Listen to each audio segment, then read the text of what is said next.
जय श्री हरि। आप सभी का स्वागत है, अभिनंदन है। आज हम श्री रोहिणी व्रत कथा को श्रवण करेंगे। रोहिणी व्रत कथा। प्राचीन समय में चंपापुरी नामक नगर में राजा माधवा अपनी रानी लक्ष्मीपति के साथ राज करते थे। उनके 7 पुत्र एवं एक रोहिणी नाम की पुत्री थी। एक बार राजा ने निमित्त ज्ञानी से पूछा कि मेरी पुत्री का वर कौन होगा। तो उन्होंने कहा कि हस्तिनापुर के राजकुमार अशोक के साथ तेरी पुत्री का विवाह होगा।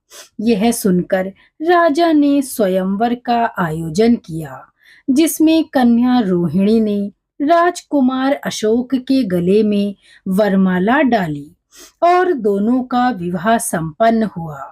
एक समय हस्तिनापुर नगर में वन में श्री चारण मुनिराज आए। राजा अपने प्रियजनों के साथ उनके दर्शन के लिए गया और प्रणाम करके धर्मोपदेश को ग्रहण किया। इसके पश्चात राजा ने मुनिराज से पूछा कि मेरी रानी इतनी शांतचित क्यों है। तब गुरुवर ने कहा कि इसी नगर में वस्तुपाल नाम का राजा था और उसका धनमित्र नामक एक मित्र था। उस धनमित्र की दुर्गंधा कन्या उत्पन्न हुई। धनमित्र को हमेशा चिंता रहती थी कि इस कन्या से कौन विवाह करेगा। धनमित्र ने धन का लोभ देकर अपने मित्र के पुत्र श्री शेर से उसका विवाह कर दिया, लेकिन अत्यंत दुर्गंध से पीड़ित होकर वह एक ही मास में उसे छोड़कर कहीं चला गया।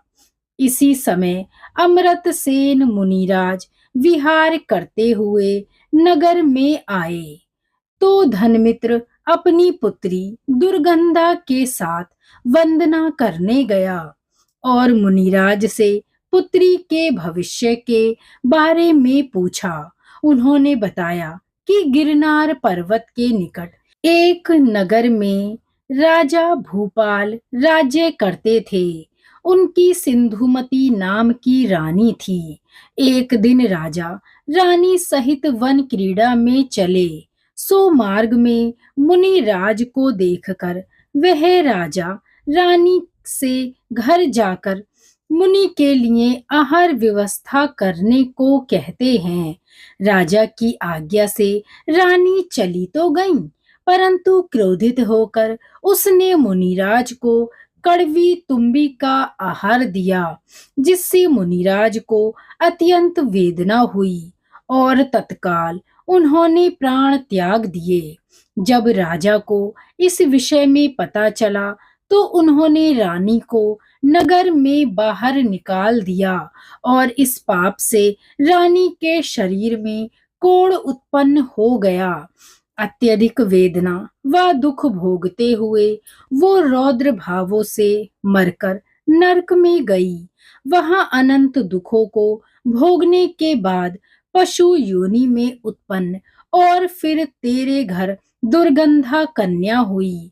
यह पूर्ण वृतांत सुनकर धनमित्र ने पूछा, कोई व्रत विधान आदि धर्म कार्य बताइए जिससे कि यह पातक दूर हो। तब स्वामी ने कहा, सम्यक दर्शन सहित रोहिणी व्रत पालन करो, अर्थात प्रति मास में रोहिणी नामक नक्षत्र जिस दिन आए उस दिन चारों प्रकार के आहार का त्याग करें और श्री जैन चैताल्य में जाकर धर्म ध्यान सहित 16 प्रहर व्यतीत करें, अर्थात सामायिक स्वाध्याय, धर्म चर्चा, पूजा, अभिषेक आदि में समय बिताएं और स्वशक्ति दान करें। इस प्रकार यह व्रत 5 वर्ष तक करें और 5 मास तक करें। दुर्गंधा ने श्रद्धा पूर्वक व्रत धारण किया और आयु के अंत में सन्यास सहित मरण कर प्रथम स्वर्ग में देवी हुई।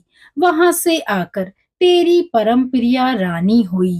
इसके बाद राजा अशोक ने अपने भविष्य के बारे में पूछा तो स्वामी बोले, भील होते हुए तूने मुनिराज का घोर उपसर्ग किया था, सो तू मरकर नरक गया और फिर अनेक कुयोनियों में भ्रमण करता हुआ एक वणिक के घर जन्म लिया, सो अत्यंत घृणित शरीर पाया। तब तूने मुनिराज के उपदेश से रोहिणी व्रत किया, फलस्वरूप स्वर्गों में उत्पन्न होते हुए यहाँ अशोक नामक राजा हुआ। इस प्रकार राजा अशोक और रानी रोहिणी रोहिणी व्रत के प्रभाव से स्वर्ग आदि सुख पाने के उन्हें मोक्ष की प्राप्ति हुई। तो बोलिए रोहिणी व्रत की जय। धन्यवाद।